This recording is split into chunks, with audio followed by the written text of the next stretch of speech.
Dear students, today we will discuss related to chemistry of potassium permanganate. Last हमने chemistry of potassium dichromate की थी. ये दोनों compound potassium permanganate और जो पोटाशियम डाइक्रोमेट किया था, both are used in practical lab for titration. बहुत इंपॉर्टेंट कंपाउंड है. KMnO4 even used as insecticide. It is also used as a fungicide. अब इसके बारे में, इसकी केमिस्ट्री और इसकी प्रिपरेशन के बारे में पढ़ने से पहले हमें थोड़े फॉर्मूलाज पता होने चाहिए. First of all, permanganate ion MnO4 negative, permanganate ion. और जब हमने पोटाशियम परमैंगनेट लिखना है तो K पॉजिटिव होता है, तो K positive MnO4 negative, KMnO4. ये डार्क पर्पल या वायलेट कलर के क्रिस्टल्स की फॉर्म में होता है. बट जो परमैंगनेट आयन के बाद मैग्नेट आयन है MnO4 2 negative, MnO4 2 negative manganate ion, ये ग्रीन कलर का होता है, ग्रीन कलर का. और इसका फॉर्मूला अगर हमने पोटाशियम मैग्नेट लिखना है तो क्या आ जाएगा, K2 MnO4. तो ये फॉर्मूलास मैं तब इसलिए याद करा रहा हूं क्योंकि प्रिपरेशन में आपको काम आते हैं. ये जो परमैंगनेट आयन है, इसका स्ट्रक्चर जो है वो इस ढंग से है. MnO नेगेटिव, एक ऑक्सीजन नेगेटिव है, बाकी डबल बॉन्डेड है. बट मैग्नेट आयन में 2 ऑक्सीजन नेगेटिवली चार्ज हैं और 2 डबल बॉन्डेड हैं. तो मैग्नेट और परमैंगनेट आयन का जो स्ट्रक्चर है वो भी आपको क्लियर होना चाहिए. MnO4 नेगेटिव जो कि वायलेट पर्पल कलर का होता है, and MnO4 2 negative which is green colour manganate ion. अब हम देखते हैं preparation of potassium permanganate ion. Potassium permanganate ion prepared in 2 steps. Ore of potassium permanganate is pyrolusite ore. Pyrolusite MnO2, इसका formula है MnO2. तो और पता होना चाहिए आपको. यही आता है कि प्रिपेयर पोटाशियम परमैंगनेट फ्रॉम पाइरोल्यूसाइट. और जो पीछे पड़ा था पोटाशियम डाइक्रोमेट, उसका होता है क्रोमाइट. फर्स्ट स्टेप क्या है, conversion of this pyrolusite ore to potassium manganate. Potassium manganate, तो फॉर्मूला हो जाएगा K2. तो फॉर्मूला अपने आप ही आ गया. तो हमें याद करना है सिर्फ. तो पोटाशियम मैग्नेट में कन्वर्ट करना है पाइरोल्यूसाइट को. तो पाइरोल्यूसाइट क्या है, MnO2 convert into potassium magnet which is green coloured. तो कैसे, upon adding base KOH and upon oxidation it gives potassium magnate and water. I mean to say formulas are very important to prepare to memorize the preparation of potassium permanganate or any other compound. Second step है, हमें ये potassium magnet को convert करना है potassium permanganate. तो potassium permanganate का formula क्या आएगा, K positive MnO4 negative, KMnO4. So first step के बाद सेकेंड स्टेप है पोटाशियम मैग्नेट अपॉन क्लोरीनेशन. यहां से KCl निकल जाएगा और KMnO4 which is violet purple solid, जिसके लिए हम क्वेश्चन पढ़ रहे हैं, पोटाशियम परमैंगनेट हमें मिल जाएगा. नो, ये तो होगी इसकी प्रिपरेशन. अब है क्वेश्चन पूछता है कि what is the effect of heat और upon adding base on potassium permanganate. जब हम हीट करते हैं पोटाशियम परमैंगनेट को, जब हम उसमें बेस डालते हैं तो उसका कलर वायलेट से ग्रीन हो जाता है. ऐसे भी पूछ लेते हैं कि why there is change in colour from violet to green upon adding base और अपॉन हीटिंग. तो why, because potassium permanganate upon heating or upon adding base converts into potassium magnate, permanganate into magnate, KMnO4 into K2 MnO4 which is green. So due to formation of potassium magnate, potassium permanganate का colour change क्यों हुआ? Due to formation of potassium manganate upon heating और upon adding the base. Next is oxidising character and equivalent weight of potassium permanganate KMnO4. ये भी आपको paper में आता है.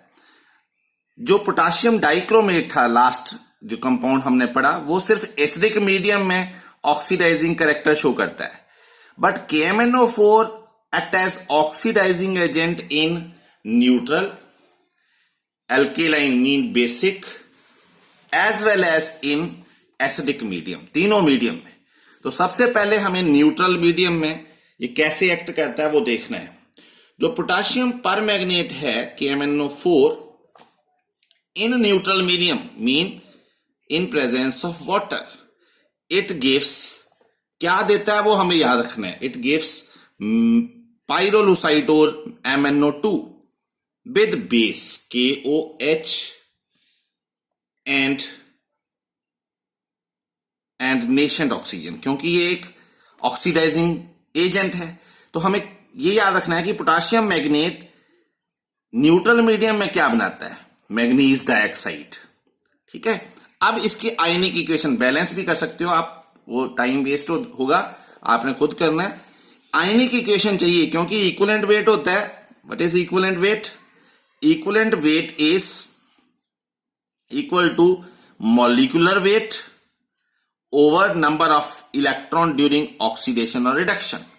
तो हमें इलेक्ट्रॉन चाहिए, तो इसकी आयनिक इक्वेशन क्या बनेगी? ऊपर तो हमने मॉलिक्यूलर इक्वेशन लिखी है, आयनिक इक्वेशन क्या बनेगी? जो पोटाशियम परमैंगनेट है, परमैंगनेट मीन MnO4 नेगेटिव, ये हमें उस साइड क्या फॉर्म कर रहा है? Manganese dioxide MnO2. अब यहां पर ऑक्सीजन 4 टाइम है, यहां पर 2 टाइम है, तो हमने यहां पर क्या किया? 2 टाइम H2O लिख दिया. सॉरी, 4 टाइम ऑक्सीजन इस साइड है और 2 टाइम इस साइड है, तो यहां पर हमने 2 टाइम OH लिख के देखा. पहले बैलेंस करना है, पर यहां पर हाइड्रोजन कितने हो गए? 2 टाइम, तो यहां पर हमने 2 टाइम H2O लिखा. तो यहां पर आपके हाइड्रोजन अब 4 टाइम हो गए, तो यहां पर आपने 4 कर दिया. ऐसे हिट एंड ट्रायल मेथड लगाया. अब देखिए सारा बैलेंस है, 4 ऑक्सीजन और 2 6 ऑक्सीजन, यहां पर भी 4 और 2 6 ऑक्सीजन.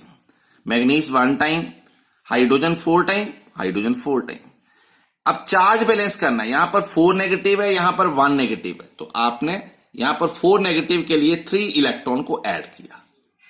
तो इसका मतलब आपका जो इक्विवेलेंट वेट आया, मॉलिक्यूलर वेट इसका होता है 158 और नंबर ऑफ इलेक्ट्रॉन आए 3, तो आपका जो इक्विवेलेंट वेट यहां पर आया डिवाइड करके वो आया 52.6. 52.6 is the equivalent weight of potassium permanganate in neutral medium. Second हम देखते हैं इन बेसिक मीडियम और इन एल्केलाइन मीडियम.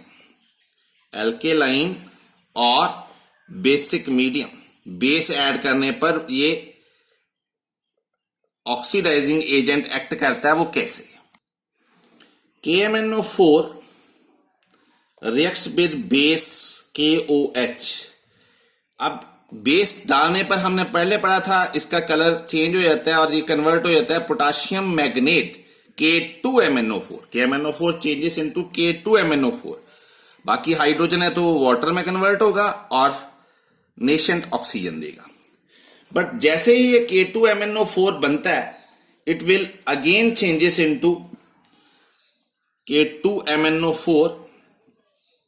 अगेन जो है वाटर के साथ रिएक्ट करके चेंज हो जाता है इनटू MnO2, मैग्नीज डाइऑक्साइड.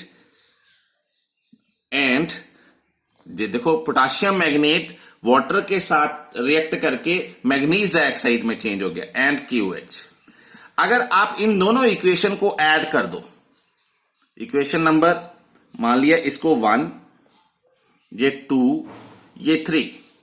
अब 2 + 3 करोगे ना, 2 + 3, तो आपको यहां पर इक्वेशन नंबर 1 मिल जाएगी. यही इक्वेशन नंबर 1, ठीक है। 2 + 3 ऐड करने पर आपको इक्वेशन नंबर 1 मिल रही है। देखो KOH कैंसिल हो रहा है, पोटाशियम मैग्नेट कैंसिल हो रहा है, तो इक्वेशन बन रही है पोटाशियम पर मैग्नेट रिएक्ट्स विद वाटर। तो इसका मतलब इसका इक्विवेलेंट वेट भी आपने वैसे ही निकालना है, molecular weight 158 over number of electron 3। तो इसका इक्विवेलेंट वेट भी आया 52.6। है लंबा, बहुत लंबा है, बुक में लिया हुआ, बट शॉर्टली हम इस ढंग से करेंगे। जो लंबा है वो भी मैं समझाऊंगा आपको, बट आपको याद करना है शॉर्ट वे के साथ ऐसी। तीसरा है इन एसिडिक मीडियम। इन एसिडिक मीडियम जो कि सबसे ज्यादा इंपॉर्टेंट है, ज्यादातर यही आता है कि prepare potassium permanganate and calculate equivalent weight in acidic medium. तो एसिडिक मीडियम में आपने एसिड डालना है, potassium permanganate reacts with sulphuric acid to give potassium sulphate. ये दे देगा potassium sulphate, manganese sulphate and water, manganese sulphate and water. अब oxidising agent है तो नेसेंट ऑक्सीजन। अब इसकी आयनिक इक्वेशन लिखते हैं, MnO4 नेगेटिव पर मैग्नेट आयन रिएक्ट्स इन एसिडिक मीडियम गिव्स। अब पर मैग्नेट आयन से रिलेटेड यहां पर क्या मिला है, मैग्नीज आयन Mn2 पॉजिटिव। अब बैलेंस करो, 4 time oxygen 4 time water, 4 2 8 time hydrogen 8 time H positive, 2 positive charge और यहां पर 7 positive charge, 8 positive and 1 negative, 7 positive. अब 7 पॉजिटिव में 5 नेगेटिव कर दो, 5 इलेक्ट्रॉन, तो 2 पॉजिटिव, दोनों साइड चार्ज बराबर। तो इक्विवेलेंट वेट कितना आ जाएगा, equivalent weight comes out to be 158 divided by 5, which is equal to